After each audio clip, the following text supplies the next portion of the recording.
We begin in Israel, where thousands of troops amassed at the border appear closer to launching an invasion of Gaza. The CBC's Margaret Evans joins us now from Israel. So, Margaret, things in this conflict are changing minute by minute. What's the latest happening there?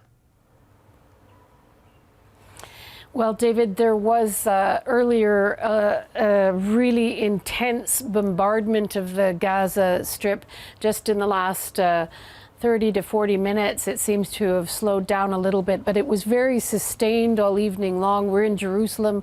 We could hear warplanes going overhead. And shortly after the first initial kind of heavy bombardment that some people have said has been the heaviest that has been witnessed since the beginning of this 21-day war against Hamas by Israel, which has been mainly airstrikes so far, that the IDF came out, the Israel Defense Forces, and said, this is happening, and what is also happening is we're going to be expanding our ground operations. There have been a few ground incursions earlier this week. We've seen video that the Defense Forces, the Israeli Defense Forces released of tanks going in, bulldozers, saying they're preparing the ground for a ground invasion. This seems to be something larger than that. That certainly is the implication. The heavy airstrikes earlier are said or believed to have been to have knocked out internet and telephone or telecoms communications. It's possible they could have been cut deliberately, but what we are hearing from Paltel, which is the main provider of those communications in the Gaza Strip, has said that they were knocked out. The International Committee of the Red Cross, the World Health Organization have said they can't get in touch with their teams, with their operations centers, because communications are down. And that, of course, is going to complicate humanitarian aid efforts tonight, although it is in the middle of the night here. So presumably people are trying to hunker down and get some sleep. It's not sure that, that's going to be an easy task tonight. Certainly people will be very, very frightened by the blackout, by being cut off from any sense of connection to the outside world, not being able to understand what's happening, but hearing those loud booms. People in Ashkelon can hear the intensity of those strikes in Israel happening in Gaza. So it gives you a sense of what people actually under them are going to be happening or going to be feeling. And of course, people outside, relatives, are going to be extremely concerned not to be able to be in contact. One of the other things that the Israel Defense Forces spokesman said earlier today, this is something that people are kind of linking together, is they made a point of saying that they know they have intelligence proof, they say, that Hamas has been using one of the main hospitals, Shifa Hospital in Gaza City, to house its operations centers in underground tunnels. They've released some drawings of that, but there's no way really of confirming that. But that was linked to the people are linking that to this later operation. There was also another call from the Israel Defense Forces for people still in northern Gaza, and that's where the heaviest strikes have been so far tonight, the north and the center. This call for them to move to the south, even though we've seen southern Gaza bombed consistently through these past 2 to 3 weeks. So, Margaret, obviously a lot happening there on the military campaign around Gaza. All this week, though, there have been talks about trying to release hostages, the promises of maybe movement there. Have we learned anything new about the more than 200 hostages being held by Hamas? Not thus far. And of course, those families are going to be feeling the same anxiety that families of Palestinians in Gaza are as this intensification takes place. As you mentioned, there have been rumors for a few days now of a potential big hostage deal in the works, perhaps involving 50 people, something like that. So Qatar's prime minister came out and said things were progressing.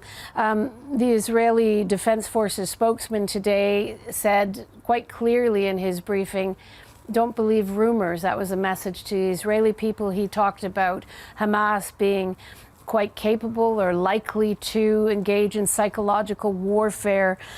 There is no doubt that the anxiety that Israelis feel, many Israelis, especially the families, feel is influencing decision making. It's complicated matters for Israel's military goals. It's led to a lot of speculation about why that this may potentially be why that ground invasion that Israel has been promising hasn't taken place until now. And there was a really interesting poll in one of the main Israeli newspapers today suggesting that 49% of Israelis would like to see the government, the military, hold off on a ground invasion right now, compared to 29% in favor of going ahead full on. That compares to a poll just over a week ago, which showed 65% of Israelis then wanted to see that ground invasion take place. And that poll was taken just before those first two hostages were released, the American mother and daughter, and then another two a few days later, two elderly Israeli women. So it certainly is front and center, but there are other theories as well. Some are that the Israel Defense Forces aren't quite ready. That they want to be very, very sure. We're talking about really complicated urban warfare. Will the Israeli public be able to stomach high levels of Israeli soldiers being killed? And also the end game. What happens when you've got hundreds of thousands of people pushed to the southern part of Gaza Strip while a ground invasion is going on in the north? How is that sustainable? Because the Israelis have said this will be a long campaign, if not weeks, months. Margaret, thank you so much. That's the CBC's Margaret Evans in Jerusalem. Well, as attacks intensify in Gaza, concerns grow for the people living there. Azia Mathkour is a Canadian citizen stuck in Gaza. She's there with her husband, two young children, parents, and other extended family. Her sister-in-law, May Latif, fears for her family's safety after all communications between them was cut off earlier today. May Latif joins us now. May, it's been hours since apparently the communications went down. Have you been able to reach Azia or any other family members inside Gaza since then? No. The last time we spoke to Azia was around 11 a.m. Before communication cut out.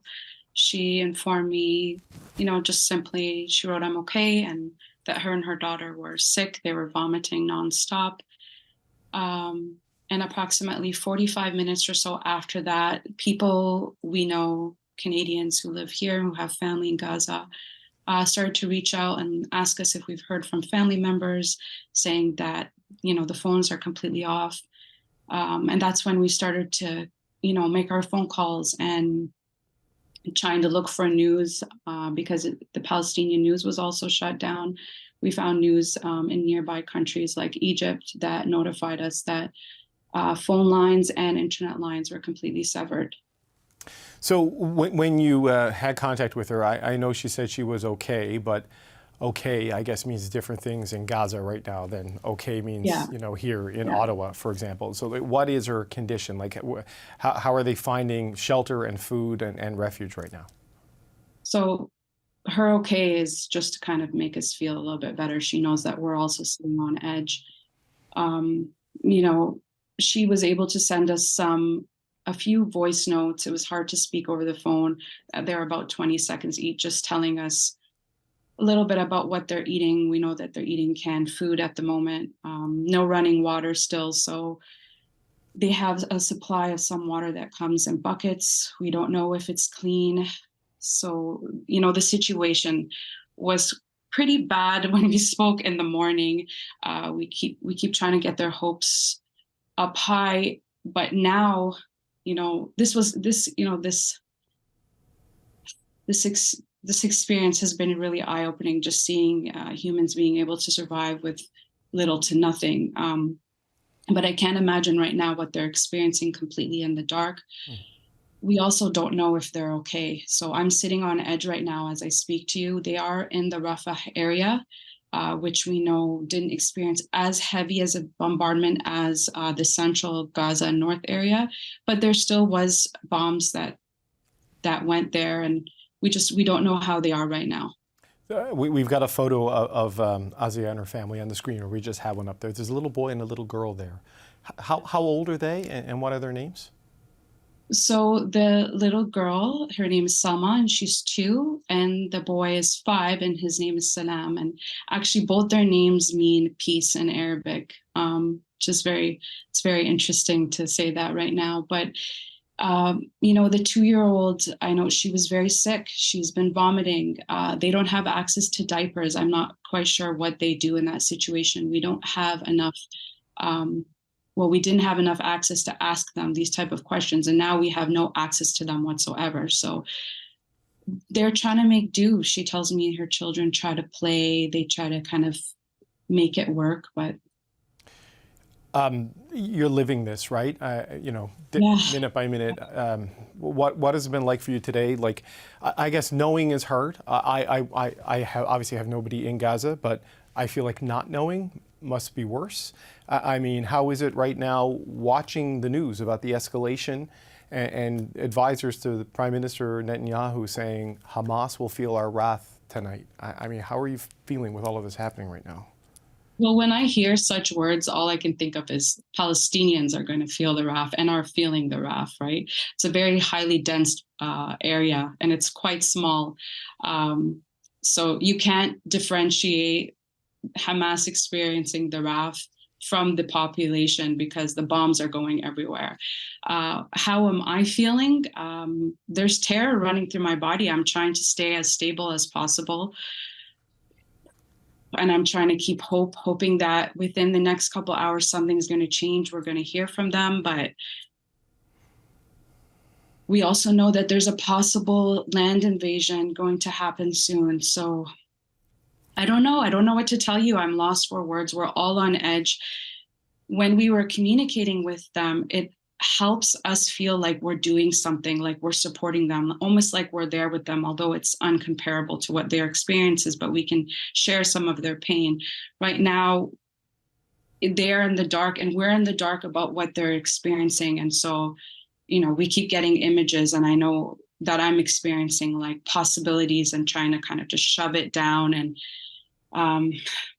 hoping for a ceasefire soon. I think that's the only way out of this. They're running out of resources right now. Medical supplies are really low.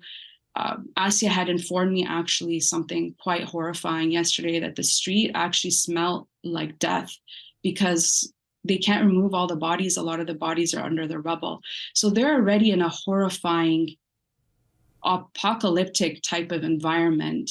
To now be completely severed from the rest of the world is very scary, because we were witnessing mass murder while the cameras were rolling. And I just can't imagine what could be happening right now with all communication severed. I have no words to even, I don't know. I know the government of Canada has said it's trying to find ways to get people like Azia out. No. I don't see any sign of movement on that. Do you know if there's any? Go ahead. Go ahead. Sorry to interrupt, but you know what? We haven't heard anything for over a week now. Nothing. No emails. We were getting emails at the beginning. There was days that were provided of possible removal of Canadians. It has been completely silent. And we don't even hear about it in the news. So not only are we not getting responses, we call global affairs. They seem to kind of just add fluffy words, distract us, say someone will be in contact. I think they did almost like a wellness email, just checking in. That's it. So there has been no movement, and there has been no call for ceasefire from our own Canadian officials. I know some MPs, approximately 30, signed for demanding a ceasefire, but we haven't heard anything from our Prime Minister. And I mean, this level of violence needs to be condemned from everybody. Yeah, Canada's position is humanitarian pauses to allow aid in and civilians out. Not a full ceasefire, but there's no movement on that either. It seems that it's not gaining the traction that I know you and other people are hoping for. May, I hope you hear from her soon. I hope they're all okay. And please get in touch with us if you get any kind of an update, okay? Thank you for having me on. Oh, thank you. Thank you for sharing your story with us. We appreciate it. That's May Latif. Thank you. Bye.